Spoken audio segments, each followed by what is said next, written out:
Tonight, an update on a member of our news family here. 6 months ago, we learned that a mosquito was responsible for sending News 8 reporter Barton Deiters to the hospital and onto a journey that he is just beginning. News 8's Lindsay McComel is here now with a look at the battle ahead for Barton. Soon, Brian Bart has dedicated his career to telling people's stories. Based on the messages that continue to come in, we know West Michigan misses them. We miss them as well. That's why we're grateful he's letting us share his story and new reality after West Nile virus nearly took his life. Barton Deiters traveled to Fenville to bring us the story, all new tonight. For as long as anybody can remember, the building behind me has been the Fenville City Hall. After he confessed what he'd done to his parents and brother, but to the members of the Kent County Mounted Unit, an officer on horseback is a beneficial part of 21st century policing. He was fine one day and literally the next day, he lost his ability to move, to walk, speak. It was crushing to see that happen and not know if he would survive it. With more than a dozen people charged with riding, Barton Deiters' mornings usually started with an early trip to the courthouse, making sure he never missed an opportunity to follow a big case. Jared Chance and the family drove to the Grand Rapids Police Department. Let you lean back. Now, they're spent strengthening a body that already endured a liver transplant and most recently, West Nile virus. Do you find yourself comparing all the experiences? All the time. I thought that would be the hardest thing that we'd ever do. This makes that look like a cakewalk. His wife Lorena and daughter Sophie helped give us a glimpse of their new reality. Especially the left side is much tighter. Therapy appointments now fill his day at Mary Free Bed, working on regaining his mobility and voice taken away by a mosquito. And all of this is that preparation for anticipating using arms for a walker or even in your chair. Right? All right, we're in the E Street Band together.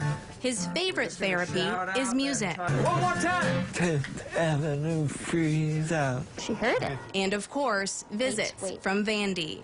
Vandy, take it. Yes!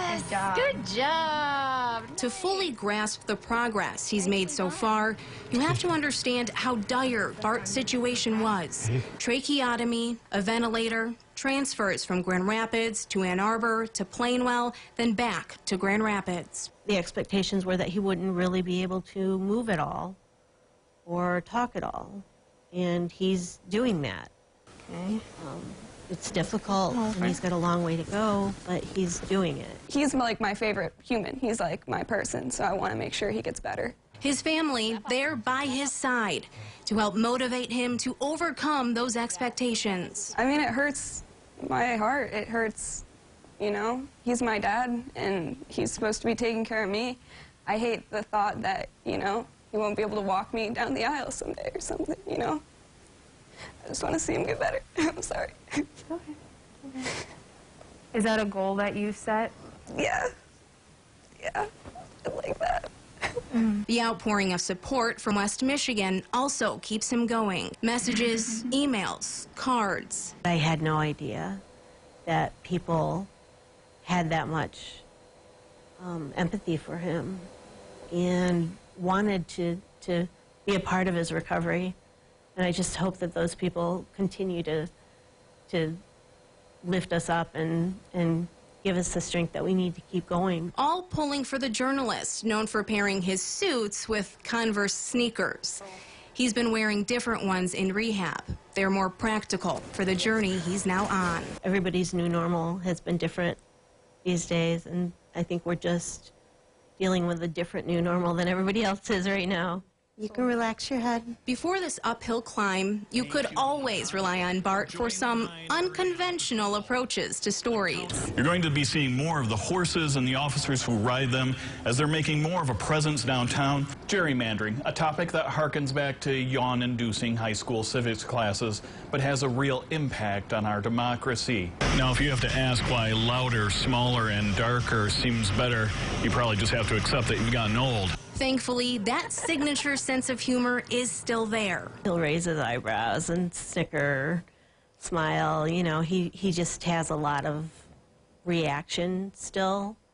And I think that's really nice to see in him. He'll make little jokes and like stuff like that, so I know he's still there, and that's important. His next goal, going back home for the first time since September 7th. He tells me he loves me, and he asks, when are you coming back? And it'll be nice to have him home so that he doesn't have to ask that anymore. Let's try and do an open hand again. We do have some great news to share. Bart is expected to go home on Wednesday. After all these months in the hospital, we know he and his family have a lot of medical bills. If you are able to help, we do have a link to their GoFundMe account inside this story at woodtv.com. But he is fighting, and it's incredible to see. And he's making great progress. Of course, all our love and prayers to him and his family. Absolutely. Yeah, as difficult as it is to see him like that, Lindsay, you made a great point. He has come a long way and continues to make progress each day. And we're all pulling for him, that's for sure. That is for sure. Great story. Thank you, Lindsay. We are talking still ahead with one-on-one with one of Bart's physical therapists about his recovery and the debilitating effects that West Nile can have. That's coming up on the 7 on 8.